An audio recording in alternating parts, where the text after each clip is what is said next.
Bismillahirrahmanirrahim. Today we are going to discuss reading comprehension strategies for ECAT and FUNGAT students. Reading comprehension is a very important topic from the point of view that it generates a lot of difficulty for most students who are not familiar with the basic strategies. बहुत marks gaining ये हो सकता है अगर आप थोड़ा सा इसको academic point of view से अच्छे तरीके से अटेम्प्ट कर लें। तो कुछ इंपॉर्टेंट स्ट्रैटेजीज आप लोगों की खिदमत में मैं पेश कर रहा हूँ। First of all we have to discuss the types of reading when there is a passage with us. हमारे पास एक रीडिंग कॉम्प्रिहेंशन का पैसेज है और पैराग्राफ्स हैं। For example this is paragraph 1, paragraph 2, paragraph 3 and sometimes there are 4 paragraphs. So mostly the first paragraph is general, while the rest of the paragraphs, the middle two paragraphs, they are having the facts and figures. इनमें facts and figures होते हैं। आपने अपना जो आप reading कर रहे हैं उसमें इनसे आपको स्कैनिंग के क्वेश्चंस का मोस्टली आंसर मिलता है, और जो फर्स्ट पैराग्राफ है उसमें से मोस्टली आपको स्किमिंग के क्वेश्चंस के आंसर्स मिलते हैं, और एंड में भी। तो एंड वाला कंक्लूसिव होता है, कंक्लूसिव, और first one is general. Okay, so skimming means reading for general idea and scanning means reading for particular detail. Question types भी इसी अंदाज में होती हैं जो कि हम आगे डिस्कस करेंगे। बेसिक रीडिंग स्ट्रैटेजीज क्या हैं, जैसे कि मैंने आपके सामने स्ट्रक्चर बनाया था सेंटेंस का, paragraph 1, paragraph 2, paragraph 3, paragraph 4। So using existing knowledge to imbibe new information. इसका मतलब है कि जो जनरल टॉपिक्स हैं वो मोस्टली साइंस से रिलेटेड, आर्ट्स से related, culture, morality, history, human life की किसी भी एस्पेक्ट के बारे में हो सकते हैं। उसके बारे में आपको कोई ना कोई थोड़ा बहुत एग्जिस्टिंग नॉलेज होगा, उसको आपने नई इन्फॉर्मेशन के साथ जक्सटापोज करके, नई इन्फॉर्मेशन के साथ अलाइन करके आपने कोशिश करनी है कि अंडरस्टैंडिंग कर सकें। उसके बाद asking questions about the text continuously. जो आप पढ़ रहे हैं उसके बारे में कॉन्टिन्यूअसली एक माइंड मैप बनाते जाएं, एक मेंटल समरी बनाते जाएं। That is really important. इससे आपको बहुत हेल्प मिलती है, बिकॉज आप ओरिएंटेट होते जाते हैं, और चाहे वो फिर स्किमिंग के क्वेश्चंस हैं या स्कैनिंग के क्वेश्चंस हैं, आप उनको आंसर दे सकते हैं। Using fix up strategies when meaning breaks down. जो आप पढ़ रहे हैं हो सकता है कि उसके दरमियान में आप जो जानना चाह रहे हैं वो वहां पे आपको ना मिले, लेकिन फिक्स अप स्ट्रैटेजीज का मतलब है somewhere else in the paragraph और in the passage you may find that piece of information. Reading के प्रोसेस के दौरान आपने अंडरलाइनिंग, हाईलाइटिंग, अपने पेन को यूज करना है, हाईलाइटर को यूज करना है। That is very important. उसके बाद है जी zoom in on the text. जहां कहीं पे ये zoom in on the text scanning के लिए एक रेलेवेंट टेक्निक है कि आप टेक्स्ट में उस पर्टिकुलर सेंटेंस के लेवल पे चले जाएं। वैसे तो आप एक ब्रॉड रीडिंग कर रहे होते हैं जिसमें कि आप groups and chunks of sentences को देख रहे होते हैं, और सेंटेंसेस को 2-2, 3-3 के ग्रुप्स में देख रहे होते हैं। लेकिन zoom in on the text का मतलब है कि if there is a scanning question तो फिर आप थोड़ा एक पर्टिकुलर सेंटेंस के ऊपर जाके फोकस करें, और even you can focus below the sentence level, किसी फ्रेज के ऊपर या किसी वर्ड के ऊपर जाके फोकस कर सकते हैं। Note taking, underlining and highlighting, ये मैंने पहले बात कर दी कि while reading keep on underlining, keep on highlighting, एक समरी बनाते चले जाएं। अगरचे इससे पहले अभी मैंने आपको स्टेप्स बताने हैं थोड़ी देर के बाद, जिसमें मैं आपको बताऊंगा कि ये सारा प्रोसेस करने से पहले भी कुछ आपने करना है। वो जब मैं आपको स्टेप वाइज रीडिंग मैथोडोलॉजी बताऊंगा उसमें मैं इंशाल्लाह आपको बताऊंगा। Concept map and graphic organisers. आप कुछ मेंटल पिक्चर जैसे मैंने बताया आपको वो बनाते चले जाएं, और कॉन्सेप्ट मैप्स बनाते चले जाएं अपने जहन में, जिससे कि आपको हेल्प मिलेगी ओवरऑल अंडरस्टैंडिंग में। गैसिंग फ्रॉम कॉन्टेक्स्ट, कोई चीज अगर किसी पर्टिकुलर एक जगह पे मौजूद नहीं है, फॉर एग्जांपल आप क्वेश्चन का आंसर देते हुए यहाँ पे मौजूद है और यहाँ पे आपको कोई चीज नहीं मिल रही, तो it may be extracted from here और may be extracted from here. One sentence before और one sentence after the target area. उसके बाद आइडेंटिफाइंग द मेन आइडिया। जो मेन आइडिया है, जैसे zoom in on the text जो था वो स्कैनिंग से रिलेटेड हमारी टिप थी, और आइडेंटिफाइंग द मेन आइडियाज जो है ये स्किमिंग से मुताल्लिक है। उसके बाद हम देखते हैं thinking of a potential answer before looking at choices. देखिए आपके पास जो चॉइसेस हैं, एक सेंटेंस है, क्वेश्चन है, उसकी एक स्टेटमेंट है, और उसके बाद ऑप्शंस हैं। तो ये जो ऑप्शंस हैं इनमें if one answer is correct तो ये जो रिमेनिंग है ये आपके लिए डिस्ट्रैक्टर्स हैं। तो एक क्वेश्चन को पढ़ने के बाद इसकी ऑप्शंस को पढ़ना एक खतरनाक एक्टिविटी है अगर आप इस पे अमल नहीं करते, thinking of a potential answer before looking at the choices, in choices को देखने से पहले आप इसके ऑप्शंस पे गौर तो कीजिए कि क्या ऑप्शंस हो सकती हैं, बिकॉज जब आप इनको पहले ही पढ़ लेंगे तो दे आर डिस्ट्रैक्टर्स, ये आपके थिंकिंग प्रोसेस को अफेक्ट करेंगे। उसके बाद है जी अवॉइडिंग चॉइसेस दैट से too much. This is a very important technique. आप लोग जहन में रखिए कि एग्जामिनर ने आपको डॉज करने की कोशिश करनी है। एग्जामिनर जिस ऑप्शन में बहुत ज्यादा कुछ कह रहा है, इट मीन्स कि एग्जामिनर आपको डिस्ट्रैक्ट करने की कोशिश कर रहा है। Checking each option with tick, cross and question mark, ये टेक्निक आपको इंग्लिश के अलावा बाकी सब्जेक्ट्स में भी हेल्पफुल है। बिकॉज देखिए एक क्वेश्चन है, उसकी स्टेटमेंट आपने पढ़ ली, उसके बाद जो ह्यूमन शॉर्ट टर्म मेमोरी है वो बड़े डिफरेंट तरीके से वर्क कर रही होती है और उसको सपोर्ट चाहिए होती है। आपने वन पढ़ लिया, अल्फा पढ़ लिया, इसके बारे में आप अपने आपका जो नॉलेज है उसके ऊपर बेस्ड आपने एक डिसाइड करना है कि क्या ये, अभी आपने इसको राइट क्लिक नहीं करना, लेकिन आपने ये डिसाइड करना है कि क्या ये आपकी ऑप्शंस में आपको लग रहा है आंसर है कि नहीं। अगर आपको ये आंसर लग रहा है तो इसको आप टिक कर लें, और अगर आपको लग रहा है कि ये आंसर नहीं है तो इसको इधर ही क्रॉस करें, ताकि ये बाद में आपके रास्ते की रुकावट ना बने। और अगर आप इस ऑप्शन को पढ़ के आप इसके बारे में कुछ डिसाइड नहीं कर पा रहे हैं, आप ब्लैंक हैं और आपको लग रहा है कि ये आंसर पता नहीं है कि नहीं, फिर आप इसको क्वेश्चन मार्क लगाएं। और सपोज आपके पास 2 क्वेश्चन मार्क्स होते हैं और एक क्रॉस होता है, तो आप 75% गेम में हैं और 25% आप ऑलरेडी विन कर चुके हैं अगर आपने ये सही फैसला किया है। तो this is again one of the tips कि आपने अपने एमसीक्यू में इन 3 साइंस को जरूर यूज करना है। उसके बाद है जी आइडेंटिफाई रेट्रिकल पैटर्न्स।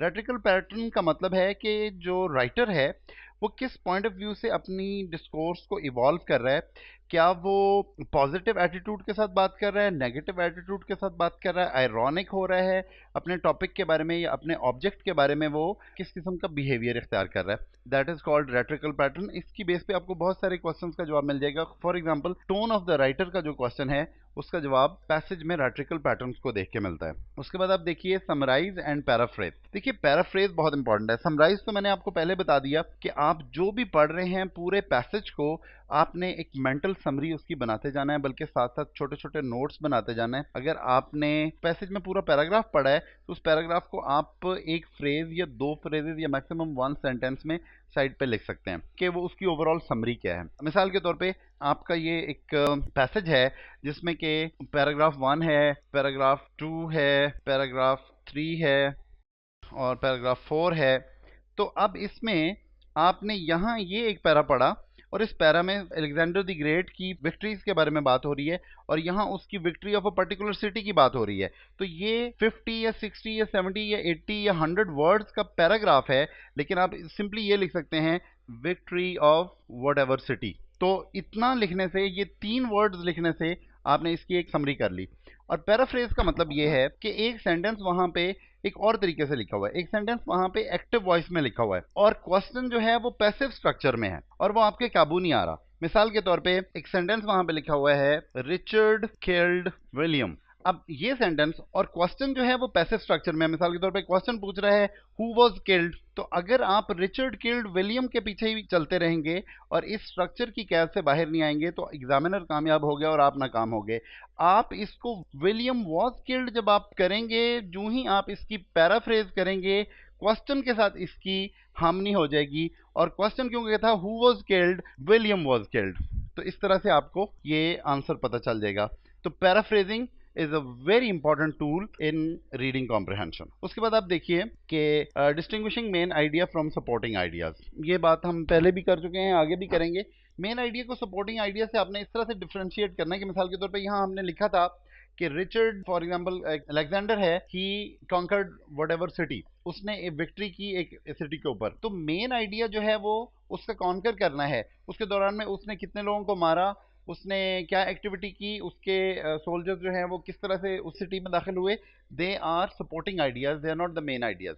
इस तरह के क्वेश्चन अगर यहाँ पे आप गलती करते हैं तो आपका मसला क्या बनेगा। क्वेश्चन आपसे ये पूछा जा रहा होगा कि मेन आइडिया क्या है, उसमें जो एक तो करेक्ट होगा और बाकी ऑप्शन जो होंगी वो सपोर्टिंग आइडियाज होंगी जो कि आपके लिए हर्डल क्रिएट कर रही होंगी। उसके बाद देखिए जी guessing the meaning of an unfamiliar word from the context. ये बात आगे इंशाल्लाह डिस्कस होगी कि जो meaning of an unfamiliar word है कॉन्टेक्स्ट से वो किस तरह से आप गैस कर सकते हैं। मिसाल के तौर पे he was punctilious by nature, and nobody could afford to sit with him. अब पंक्टिलियस का मीनिंग आपको नहीं आता, लेकिन nobody could afford to sit with him for more than 10 minutes अगर लिखा हुआ है तो इसका मतलब है कि पंक्टिलियस कोई नेगेटिव वर्ड है, उस बंदे का कोई नेगेटिव बिहेवियर बयान कर रहा है। तो guessing the meaning of unfamiliar words from the context. उसके बाद है जी distinguishing the difference between question types. Question types का डिफरेंस, आगे क्वेश्चन टाइप्स को हम जो है वो डिटेल में डिस्कस करें, उनके दरमियान में डिफरेंस आपको अच्छी तरह से पता होना चाहिए। Using the knowledge of parts of speech. देखिए, ग्रामर डायरेक्टली तो रीडिंग कॉम्प्रहेंशन में इंपॉर्टेंट नहीं है, लेकिन आपको एटलीस्ट उससे बहुत हद तक हेल्प मिल सकती है, और ये आप जब इसकी प्रैक्टिस करेंगे तो आपको अंदाजा होगा। अवॉइडिंग हाफ ट्रूथ, ये बड़ी इंपॉर्टेंट बात है। हाफ ट्रूथ इज अ लाई, ये जो है वो कोटेशंस में भी कहा जाता है, और ये सियानों का कॉल है। हाफ ट्रूथ इज अ लाई कहा जाता है। एग्जामिनर ने अपने क्वेश्चन के जो ऑप्शंस बनाने हैं वो 100% लाइज नहीं बनाने। उसको भी पता है कि स्टूडेंट जो है वो ग्रेजुएट लेवल का या इंटरमीडिएट लेवल का स्टूडेंट है, और स्टूडेंट को फुल लाई जो है वो फौरन पकड़ लेगा स्टूडेंट। तो एग्जामिनर ने जो रॉन्ग ऑप्शंस भी बनानी है वो हाफ ट्रूथ्स होंगी और हाफ लाइज होंगी। गोइंग फॉर द सिनोनिम्स, देखिए वहां पे अगर जो टेक्स्ट है ना आपका रीडिंग कॉम्प्रिहेंशन में, जो आपके पैसेज का टेक्स्ट है, क्वेश्चन में अगर कोई प्रॉपर नाउन यूज हुआ है तो पैसेज में से आपने उसी प्रॉपर नाउन को ढूंढना है। लेकिन अगर क्वेश्चन में कोई कॉमन नाउन यूज हुआ है तो पैसेज में आप उसके सिनोनिम्स को ढूंढिए, मोस्टली क्योंकि एग्जामिनर जो है वो सेम वर्ड को यूज नहीं करता, वो सिनोनिम्स को यूज करता है। इसकी आगे हम कोशिश करेंगे कि कुछ एग्जांपल्स भी हो जाएं। अच्छा जी, ये कुछ सिग्नल्स ऑफ कंफ्यूजन है, यानी कहाँ कहाँ पे आपको ट्रबल्स आ सकती हैं। The voice inside the readers head isn't interacting with the text, या तो the voice inside the readers head isn't interacted with the text का मतलब है कि जो राइटर ने जो कहा है वो स्टूडेंट उसको उसके साथ अलाइन नहीं कर रहा, और उसको समझने में कुछ मुश्किलात पेश आ रही हैं। The camera inside the readers head is shut off, या तो उसको मुश्किलात पेश आ रही हैं, उसको समझ नहीं आ रही, या फिर बिल्कुल ही वो रिसेप्टिव ही नहीं है और उसको यानी रिसेप्शन हो ही नहीं रही मीनिंग की। The reader can't remember what has been read. ऊपर देखिए मोस्टली 4 या 5 पैराग्राफ्स होते हैं। 4 या 5 पैराग्राफ्स में से अगर फर्स्ट पैराग्राफ में कोई चीज पढ़ी है तो उसकी अलाइनमेंट होनी है सेकंड, थर्ड या फोर्थ पैराग्राफ में। वो अगर वो पहले में जो पढ़ा है वो नहीं रिमेंबर कर पा रहा तो उसके लिए मुश्किलात हैं।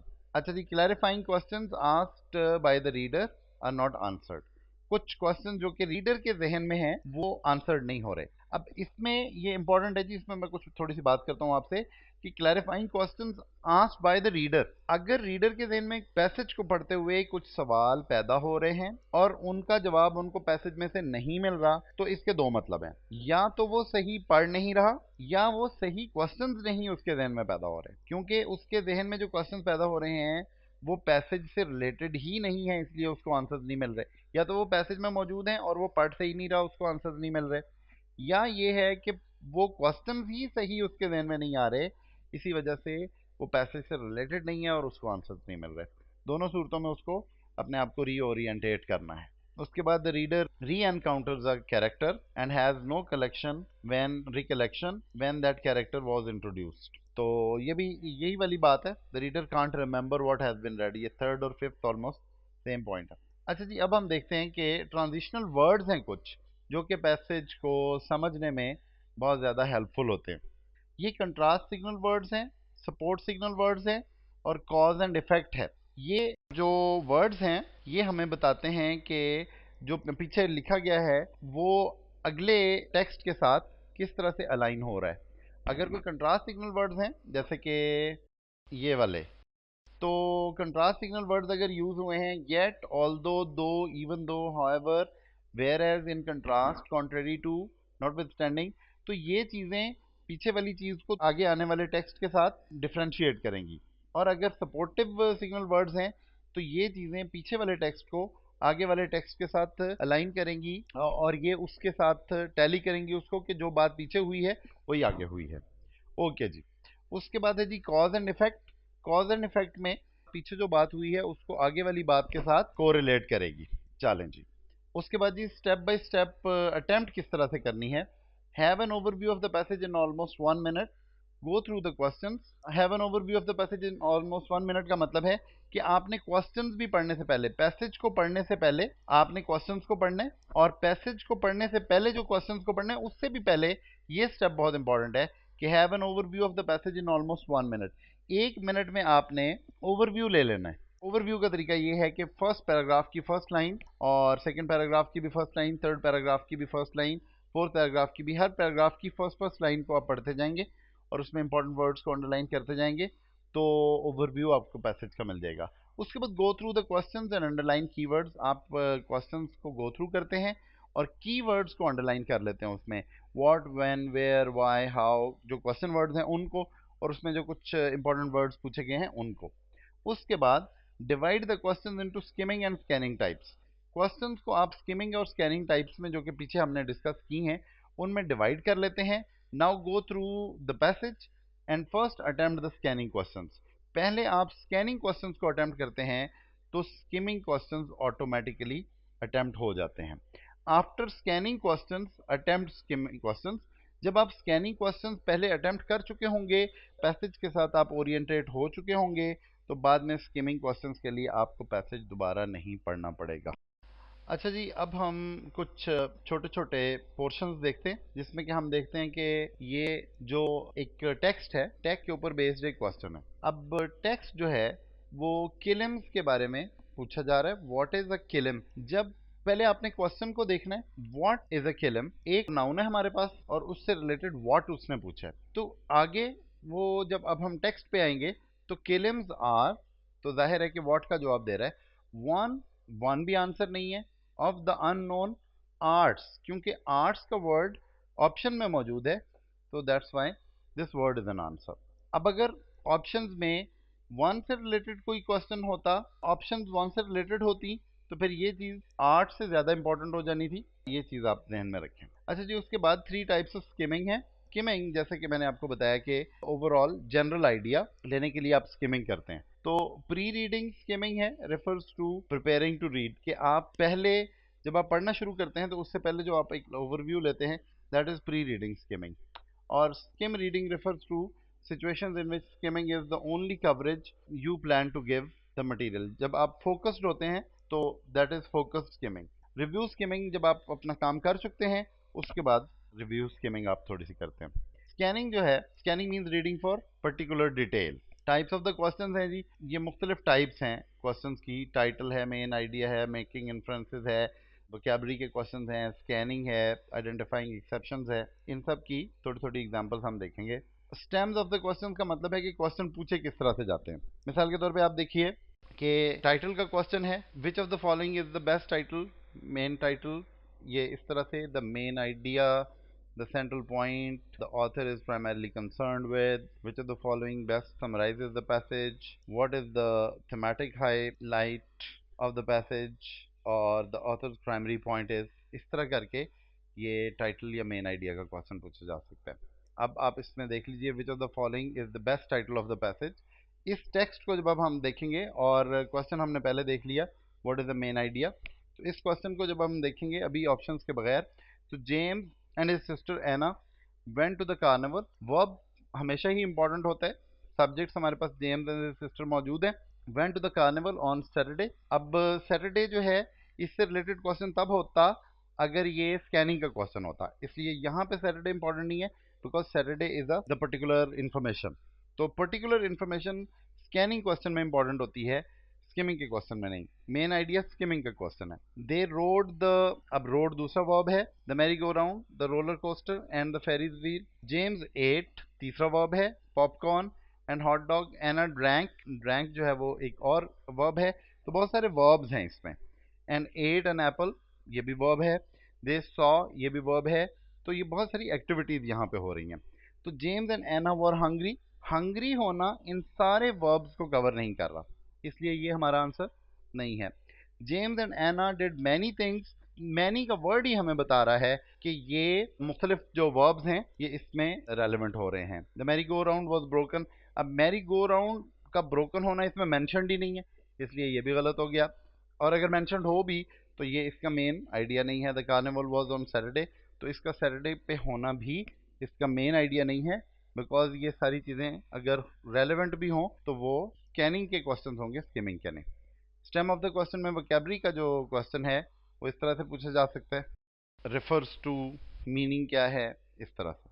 उसके बाद क्वेश्चन इस तरह से अगर पूछा जाता है, the word promptly in the passage is closest in meaning to, तो अब ये स्कैनिंग का क्वेश्चन है, लेकिन आपने जहां पे प्रॉम्प्टली मौजूद होगा यहाँ पे प्रॉम्प्टली मौजूद है। The stone was promptly dispatch to Cairo's institute of Egypt for further study. अब अगर आपको प्रॉम्प्टली का मीनिंग नहीं भी आता तो यहाँ से आपको पता चल जाएगा कॉन्टेक्स्ट से, क्योंकि the stone was promptly dispatch to Cairo's institute of Egypt for further study के लिए उसको भेजा गया है, where it was christened the Rosetta stone for obvious reasons although it quickly. तो ये जो क्विकली का वर्ड है ये हमें हेस्टिली तक पहुंचा रहा है। Quickly became clear that the same message was Indeed engraved. तो यहाँ से हमें पैसेज के अंदर मौजूद ही एक वर्ड से हमें आंसर की हेल्प मिल गई है। चलें जी, उसके बाद हम देखते हैं स्टेम्स ऑफ द क्वेश्चन में मेकिंग इन्फ्रेंसेस। ये इस तरह से क्वेश्चन पूछा जा सकता है, the passage uses dash to imply that. तो जो इम्प्लाई का वर्ड है ये इम्प्लाई एंड इन्फर। इम्प्लाई का मतलब होता है कोई to say something in direct manner, और इन्फर का मतलब है to understand that thing said in an indirect manner. Which of the following cannot be inferred from the passage? तो can और can not ये तो दोनों तरीके चलते हैं। What does the author mean by और what can be inferred when the author states? तो infer और imply दोनों के मीनिंग्स आपको पता होने चाहिए और दोनों तरह के क्वेश्चन पूछे जा सकते हैं। लेकिन जी उसके बाद डिटेल के क्वेश्चन हैं, ये कुछ मुख्तलिफ फॉर्मेट्स हैं जिन फॉर्मेट्स में ये क्वेश्चन पूछे जा सकते हैं। अच्छा जी, अब देखते हैं कि टोन एंड स्टाइल के क्वेश्चंस जो कि स्किमिंग के क्वेश्चंस हैं वो किस तरह से पूछे जा सकते हैं। The author of the passage is most likely to agree with, जाहिर है कि वो उसका एटीट्यूड है या उसकी ओपिनियन है उससे रिलेटेड, और ये दूसरा तरीका, ये तीसरा तरीका, ये चौथा तरीका, इस तरह से ये टोन और स्टाइल के क्वेश्चन पूछे जा सकते हैं। उसके बाद दोस्तों एक्सेप्ट के क्वेश्चंस हैं। एक्सेप्ट के क्वेश्चंस स्किमिंग के भी हो सकते हैं, स्कैनिंग के भी हो सकते हैं, लेकिन मोस्टली ये स्कैनिंग के होते हैं जिसमें कि कुछ पर्टिकुलर इन्फॉर्मेशन को इग्नोर करना मकसूद होता है और कुछ पर्टिकुलर इन्फॉर्मेशन को सिलेक्ट करना मकसूद होता है। उसके बाद कॉम्बिनेशन ऑफ द स्टेटमेंट्स है जी। क्वेश्चन इसका इस तरह से पूछा जा सकता है कि at the stage of game who has या हैव वॉन मनी। तो ये जैसे कि टेक्स्ट है, अब इसमें देखिए at the stage of the game, combination of statements, दो स्टेटमेंट्स को कंबाइन करेंगे तो आंसर मिलता है हु हैज़ या हैव वॉन द मनी। इसमें हैज़ और हैव एग्जामिनर ने बहुत ट्रिकीली यूज़ किया है ताकि ये पता ना चले कि एक या दो बंदों ने मनी विन की है। तो अब हम इसको ज़रा अगर देखें, डैन, सारा, टेड एंड रबिया, तो ये 4 कैरेक्टर्स हैं इसमें।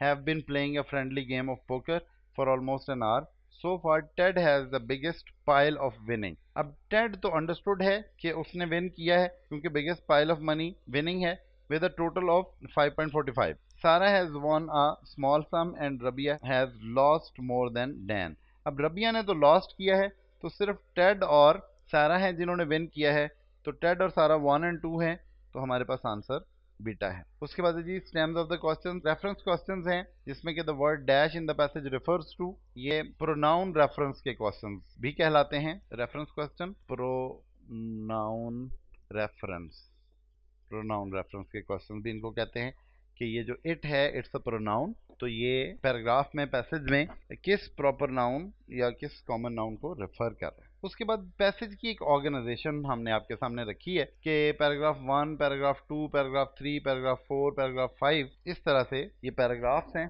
तो अगर ये पैराग्राफ्स होते हैं तो क्वेश्चन इस तरह से पूछे जाएंगे, मोस्टली 10 क्वेश्चन होते हैं, तो ये आपके सामने हमने रख दिए हैं। ये स्ट्रक्चर है हमारे पेपर का। हमने कोशिश की कि हम ओवरऑल अपने इस टॉपिक को, रीडिंग कॉम्प्रिहेंशन को डिस्कस करें, जिसमें कि हमने देखा कि स्किमिंग एंड स्कैनिंग के क्वेश्चन टाइप्स कैसी हैं, 2 डिफरेंट क्वेश्चन टाइप्स को हमने डिस्कस किया। फिर उसके बाद हमने कुछ स्ट्रैटेजीज़ को डिस्कस किया, फिर हमने कुछ क्वेश्चन टाइप्स की एग्जांपल्स आपको दी और कोशिश की कि हम आपको बताएं कि स्टेप बाय स्टेप किस तरह से आप इस क्वेश्चन को अटेम्प्ट कर सकते हैं।